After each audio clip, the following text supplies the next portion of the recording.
अहिले ठ्याक्कै म पोर्तुगिज एम्बेसीबाट चाहिँ बाहिर निक्लेको छु हैन। डेनमार्कको पोर्तुगिज एम्बेसीदेखि नानीको जन्म दर्ता गराउनको लागि आएको हैन। यो लकको कुरा पनि होला हैन, कहिलेकाहीँ लकले पनि साथ दिन्छ भने जस्तै मेरो पासपोर्ट, मेरो चाहिँ कार्तन सिधादाउँ, मेरो छोराको कार्तन सिधादाउँको भ्यालिड सबै सकिसकेको थियो हैन, लगभग सकिने अवस्थामा थियो।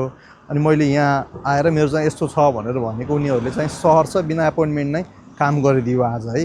यो चाहिँ सम्भवतः लक नै हुनसक्छ, नत्र भने फेरि तपाईँको चाहिँ एपोइन्टमेन्ट लियो, फेरि आऊ फेरि जाऊ गर्दाखेरि समस्या हुने। यो कहिलेकाहीँ लकले चाहिँ यसरी साथ दिन्छ है पोर्तुगिज एम्बेसीमा। अनि मैले भर्खरै नानीको जन्म दर्ता गराएर आएको छु। नानीको जन्म दर्ता गराउनलाई बच्चा जन्मेको यदि डेनमार्कमै जन्मेको बच्चाको लागि जन्म दर्ताको लागि के कसो गर्न पर्दो रहेछ भनेर म तपाईँलाई चाहिँ भिडियो चाहिँ भेरी सुन लिएर आउनेछु जानकारीको लागि। हुनसक्छ हैन, कति सबै साथीहरूलाई कन्फ्युज हुनसक्छ।